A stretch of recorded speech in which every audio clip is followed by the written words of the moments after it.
Hello, chat. How's it going? I just came from Twitter. And I saw Mapipa. Mapipa was live streaming on Twitter, and I want to know how she did it. I need to find the technology. Apparently, a lot of people are live streaming now on multiple platforms, and I generally don't understand. I mean, okay. The idea of alternative platforms is so that YouTube decides to go censorious, like people have another place to go. But it's so weird if you're streaming on everything at the same time, right? Because like the people from YouTube aren't going to go on the alternative platform if you get banned from here. Like I see other content creators getting banned, and then going to BitChute or going to Kick and only getting a small percentage of what they had. So, like, if you want to transition, I think, like, you should transition properly. Like, streaming on multiple platforms isn't necessarily a good investment. But still, everyone else does it, so I'll have to do it as well. I need to see how Pippa does it, how she streams on Twitter. Hello, Theo. I'm doing really good. Going to talk about Elon Musk today. She got 100,000 subs on Twitch, I guess. What is like a sub on Twitch? Is it like someone that clicks subscribe or someone that donates? I saw her show a hentai game, La Gente, which I'm still surprised that YouTube didn't crack down on it. I guess she's got Fishman has connections. Like Fishman watches her back. If I was to stream La Gente, I would be gone immediately. By the way, speaking of Twitter, I got into a confrontation with someone. Can you believe it? On the internet today, getting in a confrontation with someone. Do you guys have that happen? Like, do you argue with strangers on the internet? I gotta do it because I'm a content creator. It's part of the job. But this gentleman was saying that blocking isn't a solution. And I stopped to think, it's like, well, why isn't blocking a solution? I think like blocking is divine. I think when Jesus Christ came on earth, he gave divine revelation to some apostle to, pass the torch all the way down until modern era and to tell someone, it's like, look, you need to install a block button. Like the very idea that I need to exist on social media just to argue with every single walking mental asylum and not being able to block them, like, no. No, like, I'm sorry, I also use the internet for relaxation. Like, I want to play video games. I don't care. When I see someone going, it's like, oh, we need to have a... The AI is going to destroy the world. AI waifus are going to destroy the world. Like, if I see the walking mental asylum, I'm going to block. I'm not even like, oh, but you're not engaging. Why do I have to engage? Why are you convincing me I'm not a politician? Like, why am I so important to your life? Right? Like, why do I need to go on the internet and start arguing? Because I know you're not going to change your mind. You know I'm not going to change my mind. Like, the only thing you... Get your likes and retweets from some other retard. I can say retard now. CNN allows me. But, seriously, right? It's like, why do I keep going on the internet in order to agitate myself with spurgs? If you want to spurg out and you have like an interesting take on reshaping society, like, go talk with a politician, start a political movement or something. Like, why are you arguing with me on Twitter for? Don't give a fuck. Oh, you don't like AI chatbots. Oh my goodness. Oh, horrible. I know. By the way, speaking of AI chatbots, it used to be feminists on menopause that hated them. Right? Like, hold on. Let me show you the post. It actually went viral. I posted some shit and it went viral. Let me see if I can find it. Just give me a couple of seconds. I need to scroll down a little bit. All right. So it's this post where get honey AI now, right? It's an advertisement for chatbots, and it shows what appears to be like a Silent Hill decorum and a young looking lady there, right? And immediately there's this right winger that's acting like the world is ending because now there's a website where men can go and talk with an AI waifu. And like, I understand the religious perspective, right? But like, to dial it to 11 and conclude that society is imploding, that we are witnessing the end of days because a software with AI exists. You're acting literally like your grandma when she heard that social media exists. Oh my goodness, this is going to keep men in their rooms all the time. You don't go outside and you don't play. Yeah. And she's acting like her grandma when television became a thing. Oh my goodness, like people stop thinking for themselves. They're glued to the idiot box. Oh, this is going to destroy society. Why would I argue with like walking mental asylums? Like I don't even have your same moral values. Your moral values don't even seem human to me. And so you want me to engage into some conversation over what? I don't even understand. Don't fucking use the AI chatbot. Why is it so fucking hard? Just don't fucking use it. No one is forcing you to, right? No one with a gun is forcing you or your kids to use the AI chatbot. Just stay the fuck away from it. And so, this is why I don't talk. It's like, they're going to morally condemn people. Oh, you're a gooner. You're using the AI chatbot. Oh, no, I got morally condemned by some fucktwat foreigner from the internet. Oh, how will I ever recover from this? My reputation has been tarnished. And so, the other thing that I noticed, right, is that technology is actually giving them what they want, but it's not the correct way, right? So this is why they reject it. Like, let me tell you, in the beginning, you had prostitutes, right? Like prostitutes, like actual brothels. You know, you went out, you paid a woman to fuck. Like, that existed in the world, you know, GTA had it. I know a lot of people pretend that that's not a problem, but back when I grew up, it was. Like, I remember entire neighborhoods filled with prostitutes that were spreading venereal illnesses. And that was this thing, right? Now, you move away from that. Pornography becomes legalized. All of a sudden, the streets don't get 100% clean. But it wasn't what it was before, right? Because now everyone has a porn mag. Now everyone buys a VHS tape. Now everyone watches porn, you know? So, like, they don't go to the actual prostitutes on the street. But then people start complaining about, like, porn magazines and videotapes, and they don't like that, right? It's not godly. It's not from Jesus. We need to ban because it's not from Jesus. If something is not from Jesus, we need to burn. We need to destroy. We need to panic. Okay, so that didn't happen. Like, porn magazines were still a thing, but the internet comes on. And now it offers streaming places, right? And you have, like, pornography on the internet almost everywhere. I don't know if you guys remember, but like in 2014, you Googled something, like you Googled Overwatch, and the first result was Overwatch porn, right?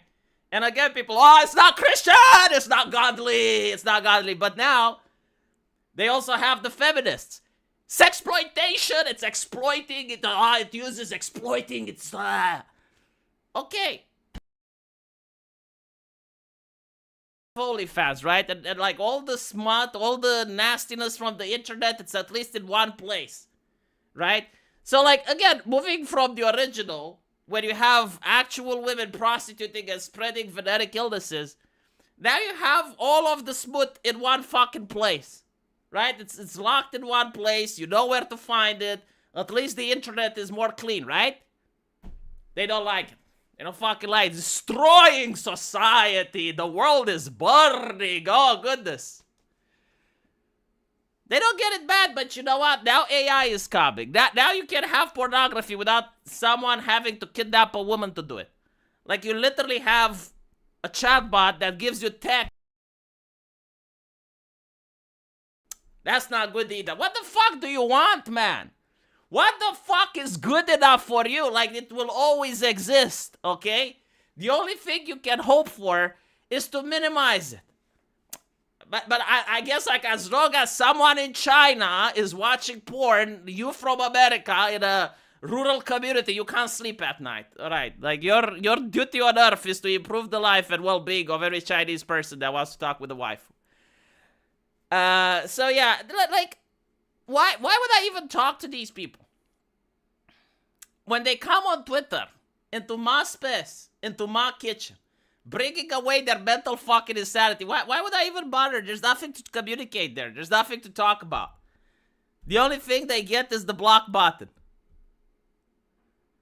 Oh, my microphone has a loose cable. Alright, it does. I'll have to buy a new cable. Shit. Jacob, it's only natural for Fishman to have connections. He does hire disabled girls for his company. That does give you bonus points in society. I don't know. Since Trump got elected, probably not so much. It makes me sad that apparently the only way spending will be cut at this point is with a gun. We're doomed.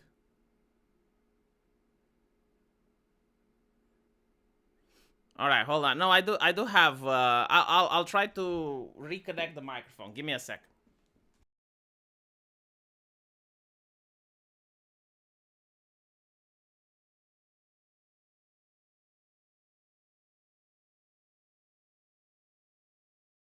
Testing. Is it better now, or is it still shit? If it's still shit, I don't know what to do.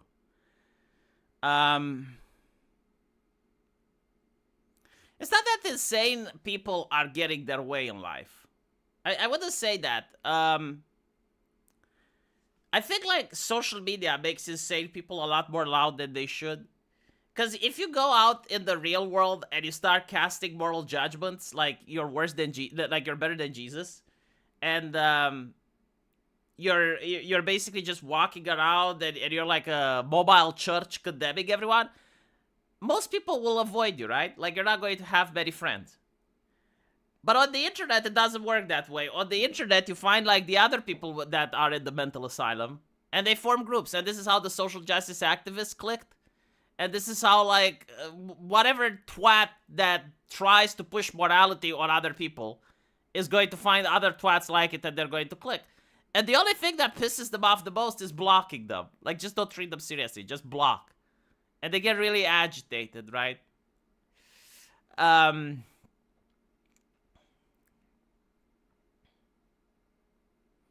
Did you hear about Trump setting up Chinese-style social credit system for Americans? Okay, I actually looked into this whole Chinese social credit shit.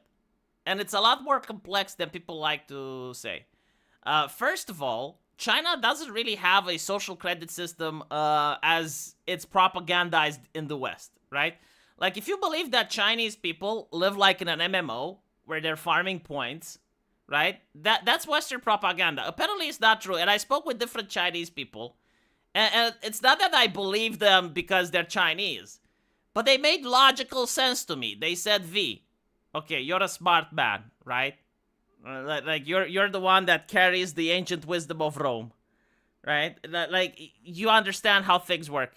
How the fuck, V, do you expect that our government is going to be able to have a social credit system for 1 billion of people? We're billions, V. We're fucking billions, alright? Like, how do you expect the government to micromanage the daily life of people that live in a fucking mountain without internet? V, are you retarded? And I was like, no, China, man. I'm not retarded. I guess what you're saying makes some point.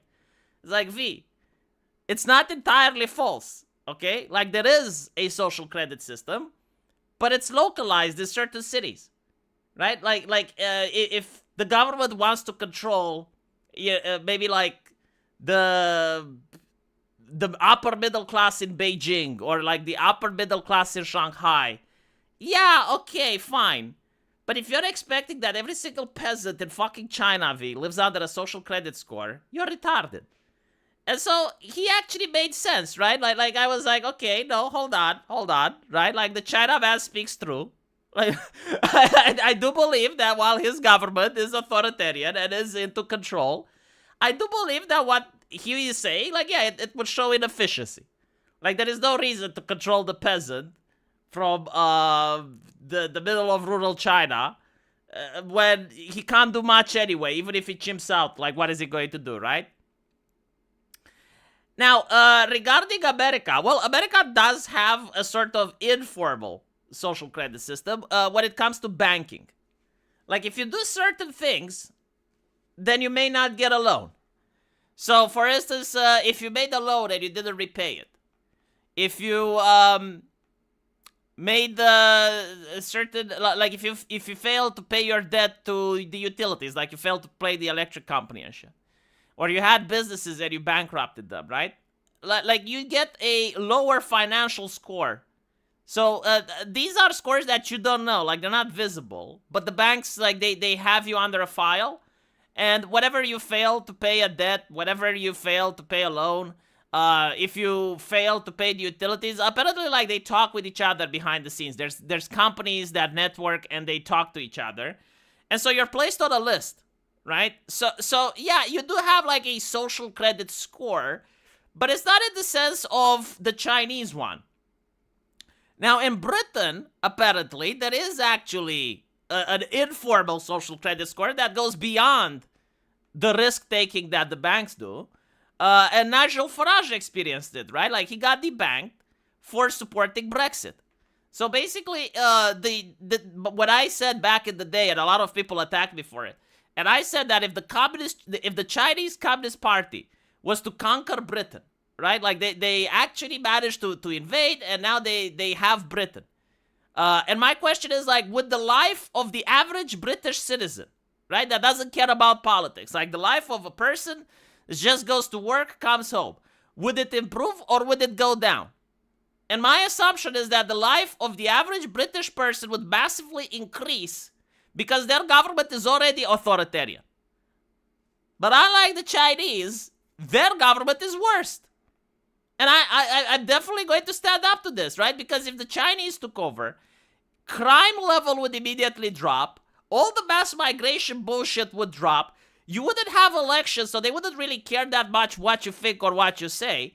Like, they would just try to provide stability, security, and they would probably not tax you more than you are, because a British person pays more taxes than a Chinese person. And so, unless someone comes up with a different argument to me, I'm not going to change my mind.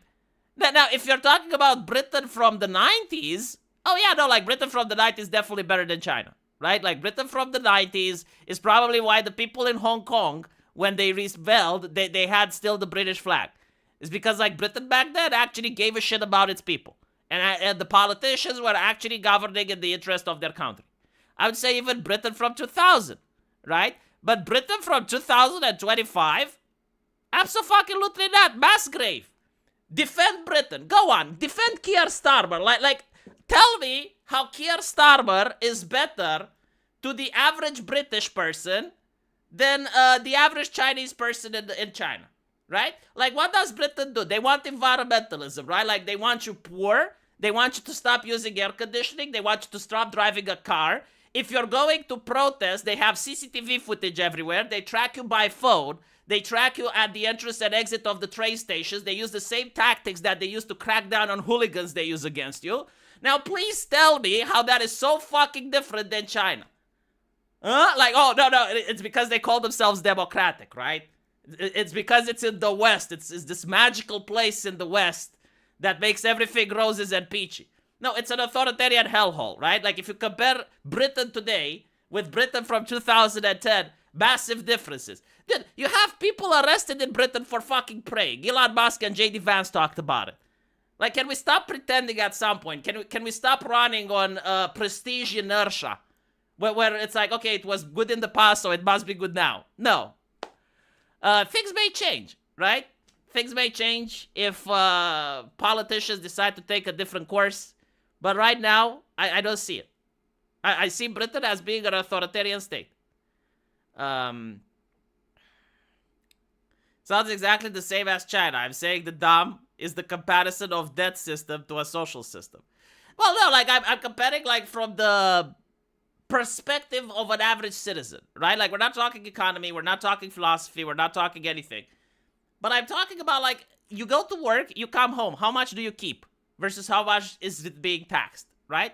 So, like, the average Chinese person gets to keep more than the average British person. And the average British person, yeah, you know, he gets NHS. And when he goes there, it's completely filled with immigrants. Like, people from that came into the country seeking asylum. And so it's like, all right, imagine a barbecue party where everyone pitches in, but then like 20 other people come in and they don't pay, but they want barbecue, right? So you pay for your barbecue, but then you don't get to have meat on the table. How does that make any sense? How is that equitable or fair or whatever other buzzword you want to use? And again, I'm not simping from China. I'm shaming the British government. Like, I want people to understand this. Like, I'm not saying that we should become like China. I'm saying we should become as we used to be, which was better than China. Because we in the West were far better than China. Right? Like, the idea of censoring the internet was unthinkable. Like, we were mocking the Chinese firewall. But apparently, no, now we want to replicate with the EU Digital Service Act and the GDPR protection and all the other shit and whatever new laws they're coming. Like, oh, everything is to crack down. Now, apparently, the European Union wants to crack down on encryption as well. Like, you should not be able to encrypt anything. They want to crack down on GPU companies to make sure that you can't run rogue AI on it, right? So, like, if in the future someone comes up with a completely offline AI that has no terms of service and absolute freedom, well, they want the GPU to brick that thing, to not allow you to run it.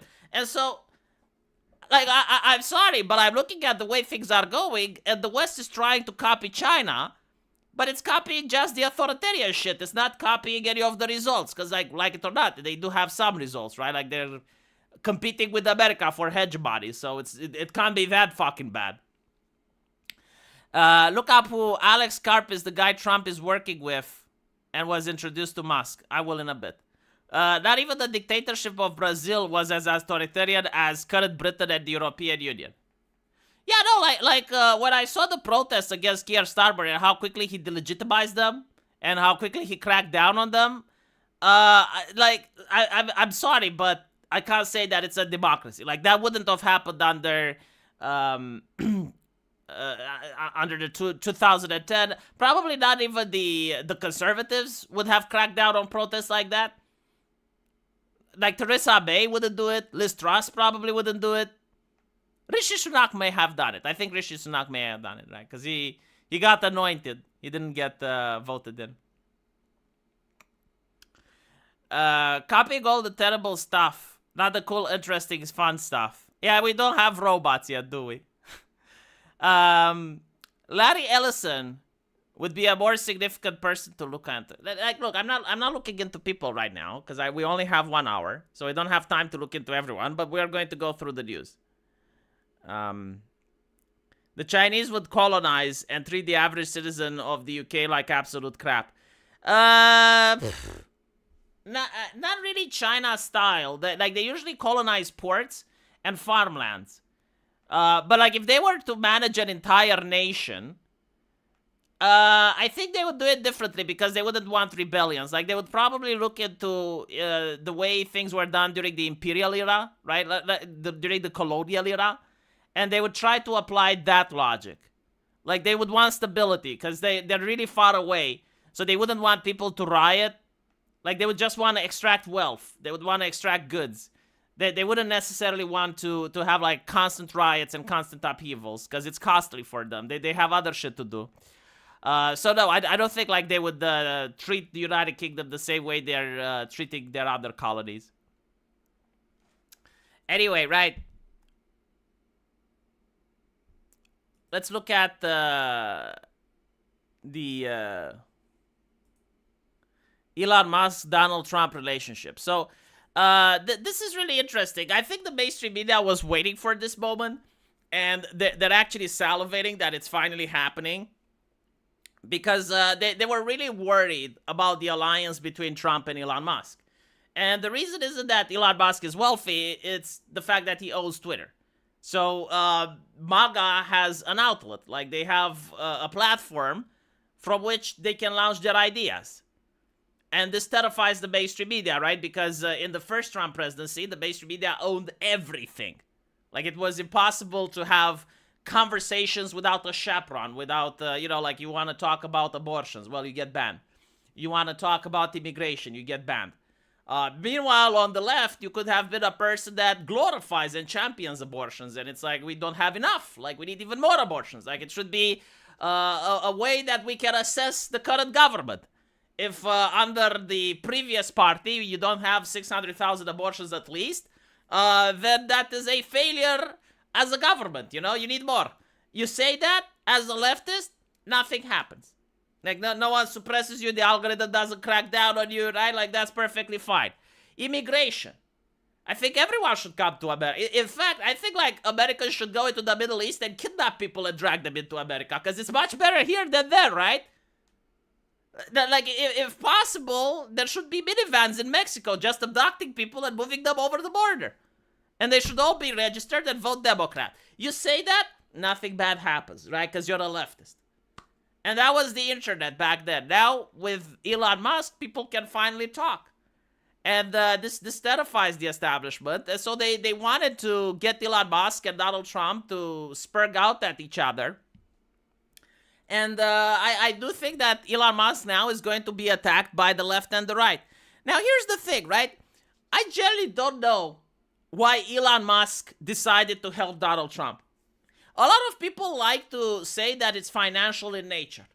And I, as an Eastern European, I'm not going to lie, I do think that he's going to grift.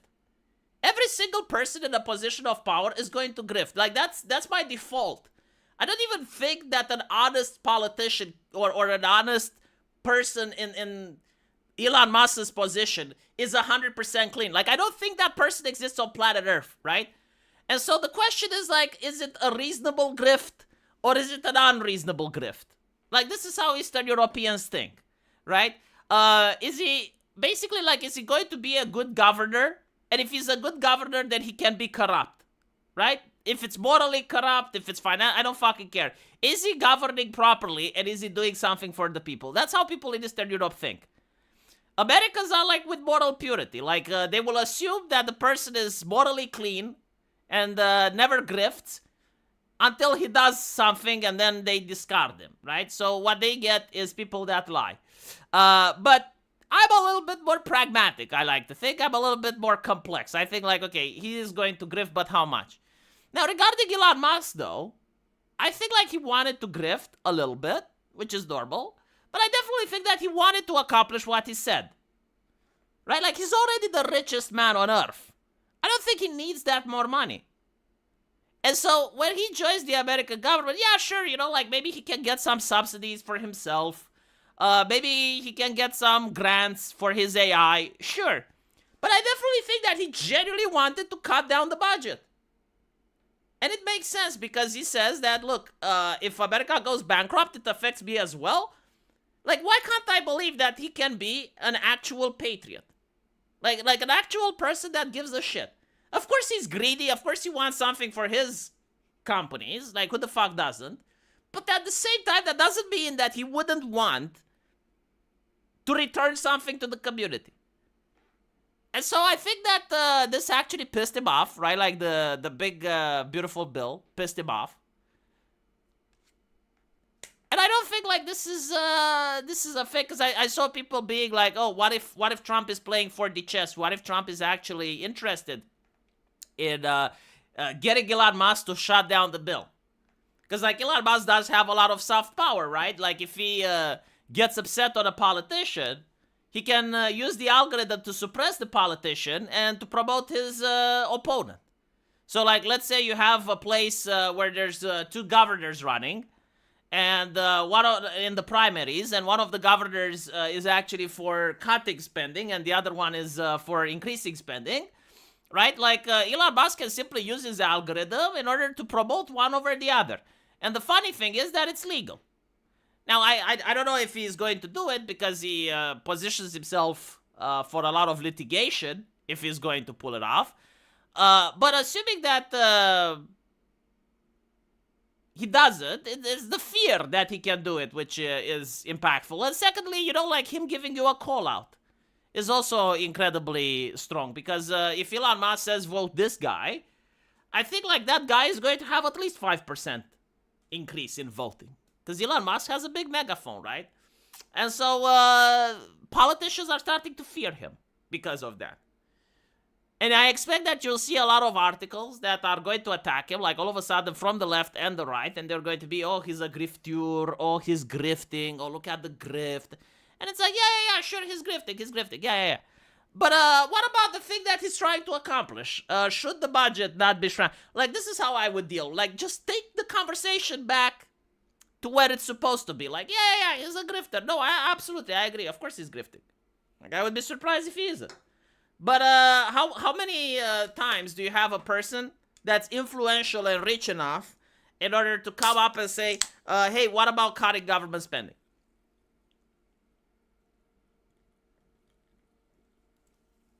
And the question is, like, if he manages to do that, like, let's assume that a person actually manages to do to cut government spending. Doesn't he deserve the grift?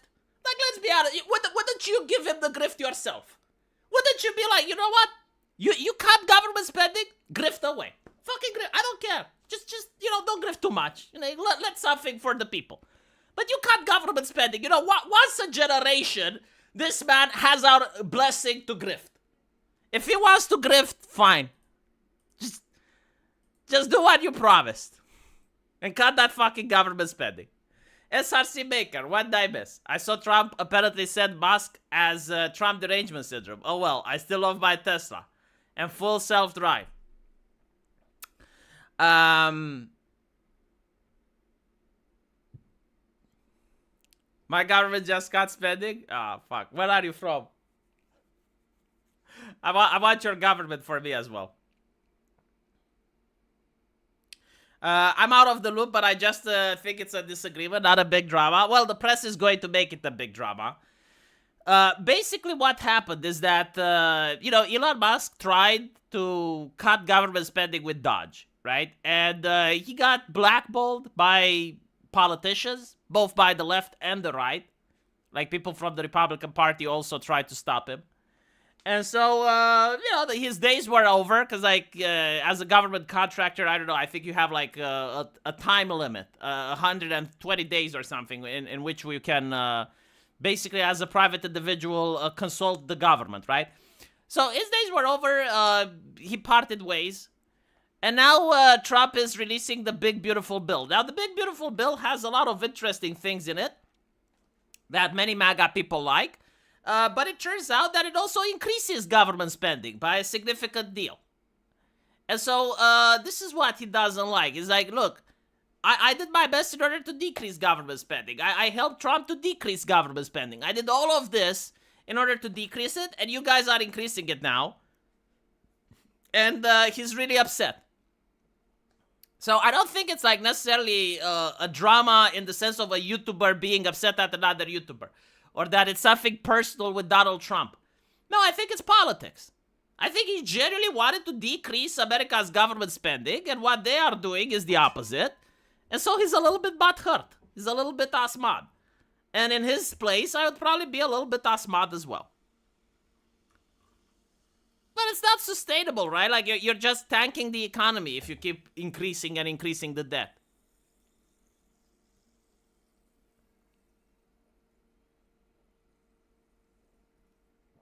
The U.S. Congress has stated that they are not holding a vote on most Dodge cuts. Yeah, like, that is another thing, right?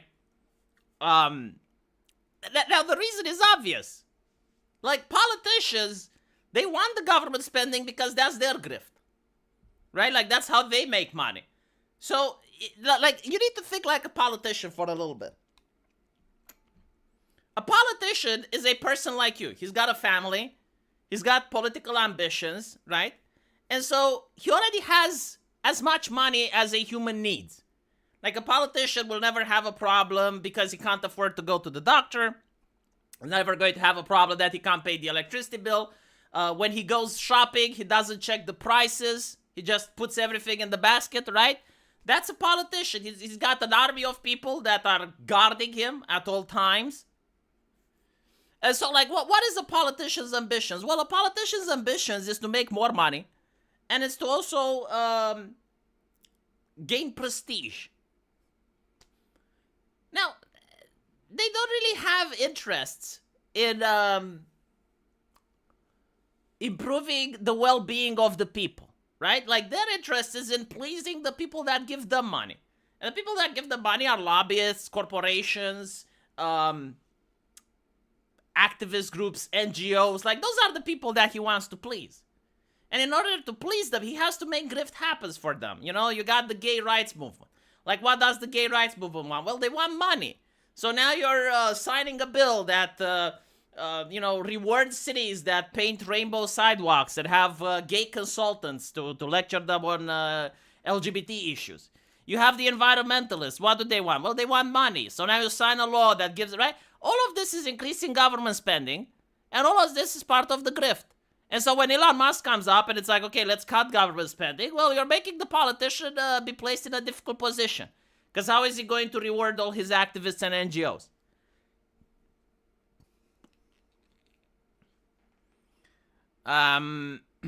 Unfortunately, the worst case scenario would be if the system of shit continues, not even South Africa has collapsed. And it just gets worse and worse. Yeah, see, this is another thing. A lot of people believe that an authoritarian system that's not for the betterment of the people is unsustainable. I don't know where people pull this decision out of their ass. Like, oh, you're going to get civilizational collapse. No, like, why do you need to get civilizational collapse? You will have a country that has a lot of people living a life of shit and misery, but the country is functional. You know, the politicians get paid. They're still, like, people are surviving. They still have food. You know, the trucks are still coming and going. But life is shit. You know, like, people can have less liberties, less freedoms, less ability to talk, to express themselves. But life is shit. And so, I don't know why people think it's unsustainable or that necessarily, like, people are going to rebel. Like, why are you saying that? Like, do you think, like, communist nations didn't exist throughout human history, or dictatorships or fascism? Like, look at Korea. North Korea, right? Like, life is really shit there, and it's sustainable. People are born, people fuck, they have kids.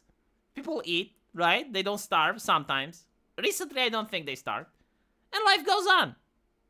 And the elites are having luxurious lives, and they're having a fun time. Right? You have a middle class in Pyongyang. They're having a somewhat fine time as well. And then you have everyone else that is having a shit time. There's Cuba right there. They have enough money to ruin Latin American politics. Yeah, no, I don't understand this. Oh my goodness, and the collapse of the empire. Not really, because, like, if you look at the world, right, like, in order for the empire to collapse, it would mean that other nations are doing fine. Other nations are doing poorly as well. I'm looking now at the European Union, for instance. Like, they want to pass a law that would allow every single device to be screened by an AI to make sure that there's no, I think it's to protect the children, right? To make sure that there's no hentai and anime there. My phone battery died, so therefore you guys don't get a troll now. But anyway, like, this law is being proposed. Like, every single private message, every single thing, like, it has to be searched to make sure that people don't have My Hero Academia pornography. And it's like, okay, fine. But, like, would this have been something that would pass 40 years ago? Right? Like, 40 years ago, imagine if every single piece of mail would require to be opened by the government to make sure that you don't have any hate speech there, or you don't send anything illegal, right? So, like, the government would just open every envelope. And the answer is no. Like, that would be abhorrent. Like, back then, it would be not just a violation of privacy, but it would be like a violation of a person's dignity. Like, the mail was considered something private and sacred to that person. Unless you had reasons to suspect him, unless, like, he actually committed a crime and you'd get a court order and a judge, like, the mail was sacred. And to open that person's mail would be to violate his dignity. Am I not correct? Like, is this not how our parents used to live, right? And so, like, if a government tried to do that, like, people would have not accepted that. Like, they would have protested. They would have rioted. Today, people want their mail to be open. Like, the new Microsoft Windows 11 that's coming out, apparently it's going to screenshot your monitor every single fucking time in order to feed it to its AI. And I'm thinking, like, well, hold on a little bit. Like, what if I have my ID there? You know, what if I have some important private documents? Now the AI will screenshot them, and so they're going to be stored on my computer, right? Like the pinky finger, like is not going to Microsoft Cloud.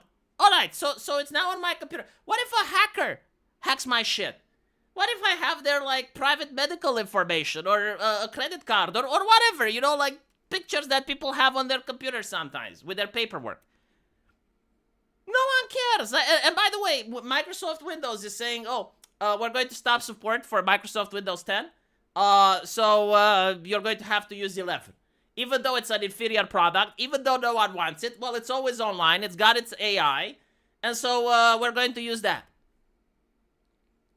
It's like, right? Like people don't care about privacy anymore. Reading Big Brother, like the Orwell book, Big Brother, it's actually less scary than what it is now. Like, at least in Big Brother, they didn't have AI and those algorithms. Like, they still needed to hire people in order to maintain the illusion of control. They didn't have CCTV cameras and shit. Like, right now, like, real life is actually more scary than Big Brother. Reading Big Brother, it's like, oh, you know, I want that. That actually looks good now.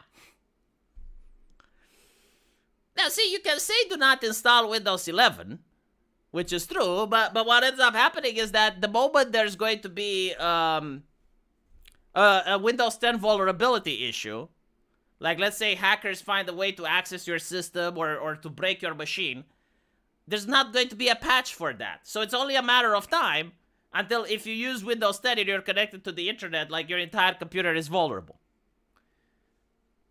And by the way, like Windows doesn't actually care if, let's say, 20% of the consumer base doesn't want to use Windows 11. They just don't give a shit. Like, okay, so what? You know, they don't want to use Windows 11. That's fine.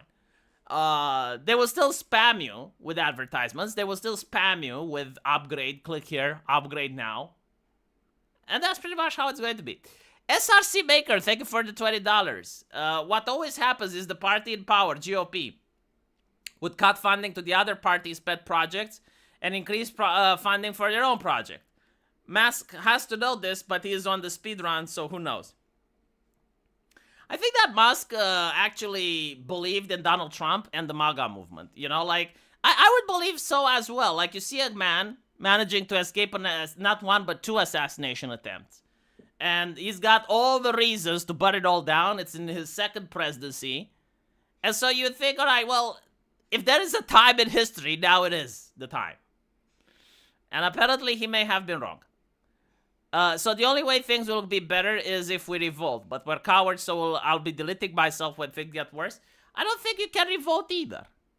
Right? Like, the technology that exists in 2025 makes actual rebellion very difficult.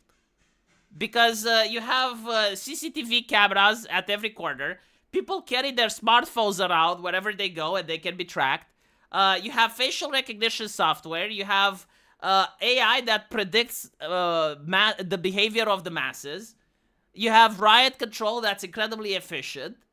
No, I don't think revolting does anything. What would actually do something, and this is why it's probably impossible, but like what would actually make something is that if every single person in society would vote consistently over 2 decades for the exact same political parties, that they would actually like vote conscientiously and they would punish people that didn't do what's right. So like, for instance, the next time there's elections in America, every single politician that voted on this big, beautiful bill would be replaced, right? And you do it consistently. Right? But the problem is you have leftists in your country. They don't vote Republican, right? So like they would vote Democrat. The Democrats would basically be, oh, vote for us and things will change. They don't. People don't vote out of spite in America. They don't say, you know what, you fucked up. And so for the next 4 years, I'm going to suffer, but you're not going to sit on that chair. I'm going to vote for a Democrat. I don't care how bad they are. Like, they can advocate for the worst things imaginable, but because you betrayed me, because you betrayed my trust, and you voted incorrectly on that particular legislation that I care about, I will suffer as much as possible for the next 4 years. The state will suffer, but I will elect someone to replace you so that you don't sit your fucking fat ass on that chair because you don't deserve it. And unless people think this way, right, nothing changes. And if you think this way, you need to accept that nothing the other guy that has done matters. Grabbed her by the pussy. Don't fucking care. Flirted with a 16-year-old while he was in college like Kavanaugh was accused of. Don't fucking care. The only thing you care, you're not voting for the guy. You're voting to punish the one that voted incorrectly on your fucking bill. That's it. If the other guy did something illegal, have him arrested. But like no public scandal, no nothing. Then just tune out. Just close the television. Don't fucking listen. And until people learn to vote like that, the system will remain in place.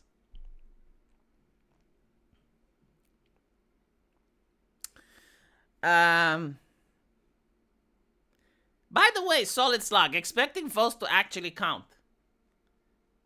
Just so you know, a liberal democracy, and you can even ask ChatGPT with this if you don't believe me, right? Any liberal democracy, what they hate is a conscientious population. What they like is a population that thinks voting doesn't matter. If you think voting doesn't matter, then the apparatus keeps maintaining the establishment because the establishment has an apparatus to gain votes, right? In most countries. Like they have their base, they're having their activists, like imagine this, you know, like a mayor in a village goes around the previous day and encourages people to go to vote, right? Like the establishment already has these systems. And so if people don't care, if people say, oh, I'll stay at home, I don't vote for anyone, doesn't change anything, that's what they want you to think. Like that's literally what they bank on. And when you believe that, they get elected again and again and again. At the end of the day, even if you believe that voting doesn't matter and it doesn't change anything, there is still a human being that's sitting his ass on a chair, paid by your taxpayer money. Like you are rewarding someone with a life of luxury, right? Now, you're not willing to punish them when they fuck up. You want him to still sit on that chair because you think it doesn't matter. That he has absolutely no incentive to be afraid of you. He has absolutely no reason to care. He will say, well, no matter what I do, SRC maker is not going to vote against me, so I'm just going to sit here in continuation and keep doing what I'm doing.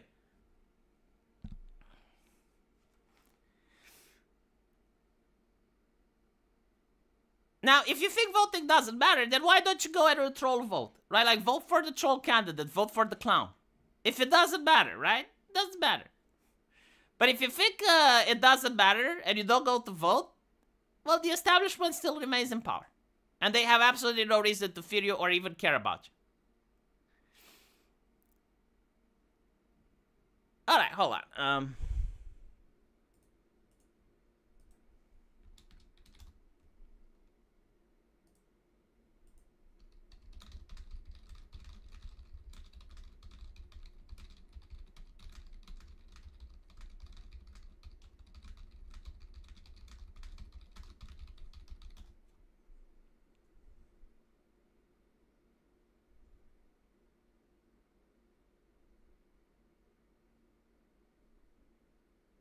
Look at this. I just went to ChatGPT to prove that I'm right. I've never asked it this question. Okay. I already held my thesis before this. Now, the AI is a library, right? It's not a smart machine or anything. It's a glorified autocorrect. But look at the question. When it comes to the people, what do liberal democracies fear the most? And what do they like when it comes to voting? Right? So, what liberal democracies fear the most when people vote based on emotion, anger, misinformation, or tribal loyalty? Populism scares elites when someone channels the mass recruitment.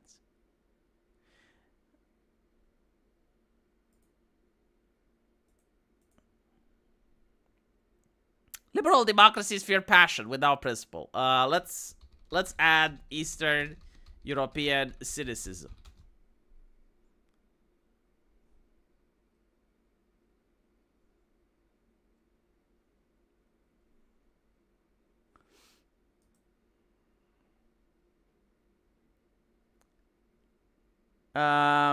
Okay, what if they just say the guy you voted for cannot run? Well, then you're probably a tiny nation and can't do shit. But to be fair, if most Romanians would have massively voted for the anti-system guy out of spite, that would have complicated things, right? But as long as you maintain that anger, because like what happened in Romania is that the mainstream media showed that it can still control the masses. So first of all, they canceled the elections and then they canceled the guy, right? But then people like genuinely supported Nico Jordan. And if you have like actual people in society that are like, okay, well, the elections got canceled, but I'm still going to vote for the guy that they like, well, then that's what the people want, you know? Like, you can't. Obviously, you know, that there's a lot of things that can happen which doesn't benefit your guy. It's very difficult to win an election when the entire system is against you. Like, if you fart, the press is acting like you gassed someone, and when the opposite candidate, if he commits a crime, the press ignores it, right? So, like, literally everything you do gets polarized while the other guy doesn't have anything. All the press is speaking in a chorus with one voice in order to make it seem like the entire society is against your guy. You have other people that are, you know, mayors and politicians, and maybe even in diaspora, you have individuals that are encouraging people to go vote, right? You have entire companies and corporations, and so you're fighting against that. Like, that is the machine that you're fighting. What does your guy have? Nothing, because there's no grassroots movement, there's no building, there's nothing there, right? It's just sand and wishful thinking. And then, you know, the other guy, to be fair, did a lot of fuck-ups as well. Like, he did a lot of mistakes, refused to go to debates, behaved incorrectly in certain certain environments. Like, he went to France, gave an interview in French, and then couldn't speak French properly. Alienated any of his allies, right? Didn't want to deal with Ponta, fine. Didn't want to deal with Bekali, okay. Didn't want, ended up spurging out with Terziu. Like, it seems that your guy did everything possible in order to try not to win, while the other guy had the entire system. And so, politics is like a science. It's not that voting doesn't matter. Because, like, if every single Romanian went to vote for the guy that upset the system, well, that guy would have been president. And if, like, all Romanians kept voting that way consistently, well, eventually, like, the government can't do anything. Voting does matter, but voting manipulation isn't like, oh, they stole a ballot. No, voting manipulation is to convince people that voting doesn't matter, or to create the illusion that the entire society is against this guy, to make it sound like the economy is going to collapse if the other guy doesn't win. And yeah, you know, sometimes they can cheat. They can say, oh, we canceled the election. All right. But, like, did they get punished for it? No. Well, is there a reason that they wouldn't cancel it again? No. All right, well, it is what it is. I know, like, people do care, but it's 50-50, right? It's half-half. Like, not enough people cared. You need more.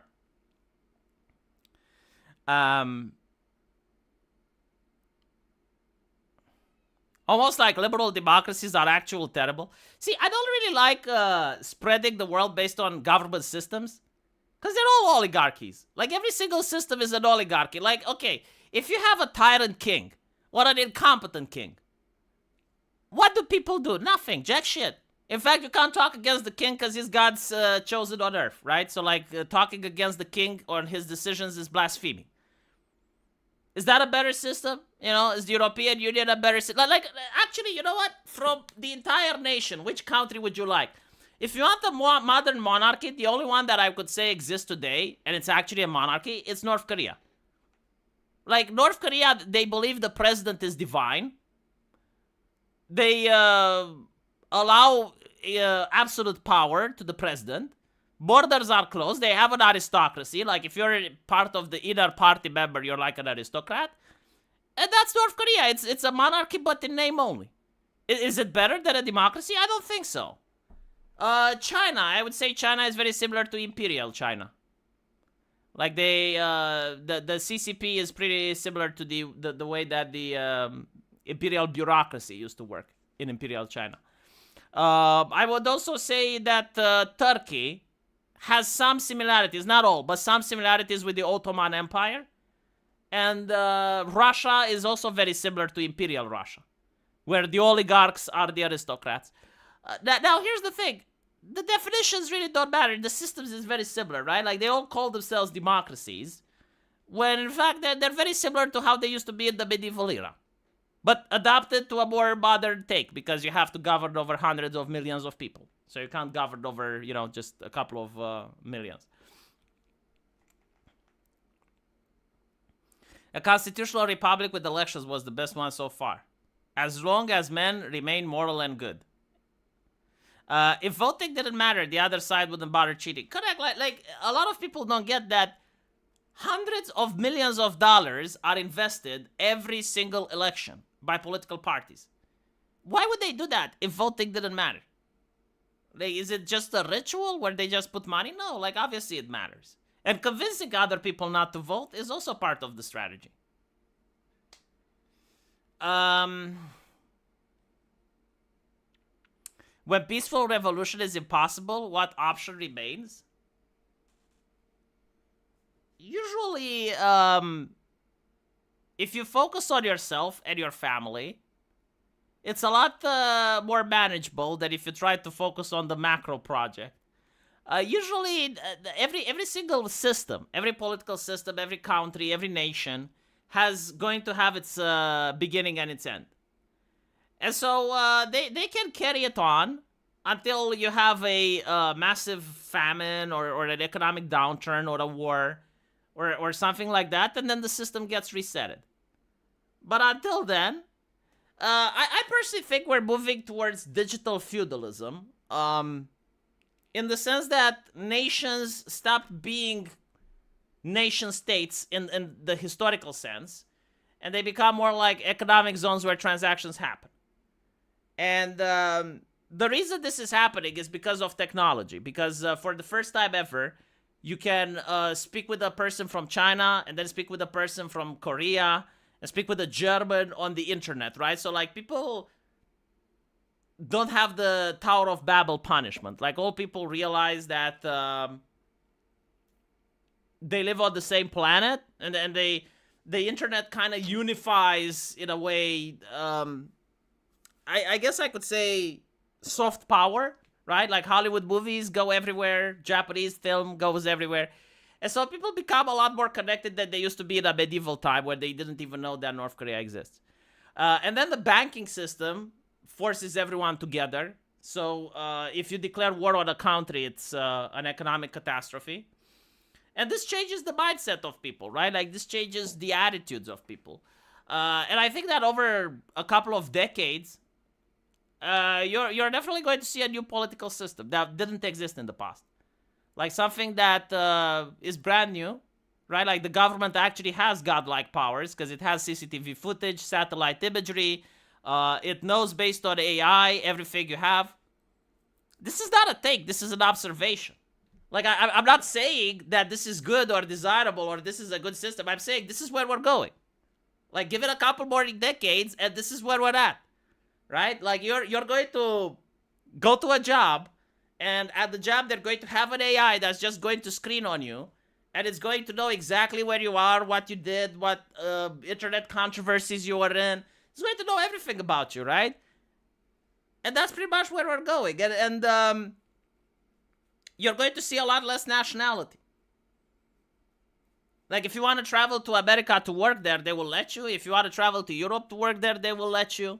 Like, people are just going to pack up and work. They're going to be like digital nomads. Right? So, it's not a take. Like, I don't like the system. But from what I'm seeing, like, this is where we're going.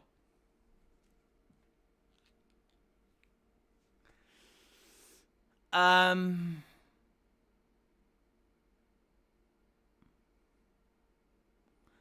by the way, like, this will remain until you have a massive conflict. Like, if you have a world war breaking out, or you have a massive economic downturn, maybe a natural calamity or a Great Depression, that's when the system will fall. But until then, no, like it will keep going.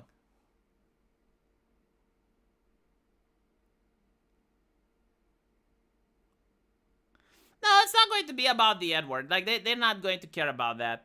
But the way they can care is like, let's say you get into a business. And then, you've been a manager for like 10 years now. They have to pay you more.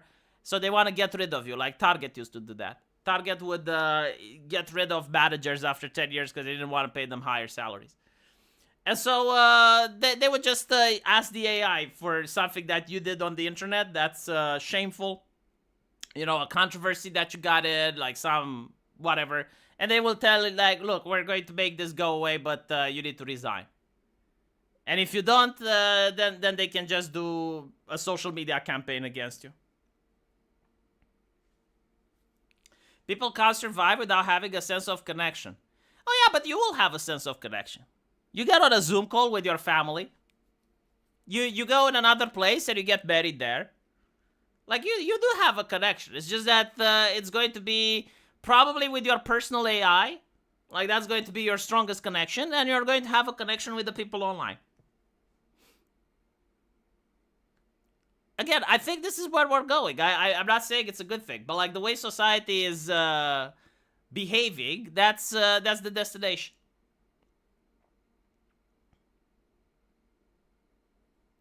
Anyway, right. I'll see you guys. Oh, okay. Well, Minakata, I hope I'm wrong. You know, I hope I'm wrong. I hope in reality we're going to have like strong nationalism. You know, we're going to have every single nation looking out for themselves, and we're going to have like low crime rates, and democracy is going to flourish everywhere. And in fact, no, democracy will collapse. We're going to probably have monarchy. Christianity will dominate into every single nation, right? Everyone is going to be pious. They're going to clean up the internet of pornography. No more politician is going to grift. We're going to enter a brand new golden era, a time of plenty. We're going to reach for the stars. Elon Musk is going to colonize Mars. And we're going to be extremely flourishing, happy. Everyone is going to have a family with 6 or 7 kids. Everyone is going to live in a suburb. We're all going to have a big house with a dog and 5 and 6 kids, right? There we go. I have the W take as well, right? Had the W take. I couldn't end the stream on an L take. So I'll see you guys in the comment section. Take care.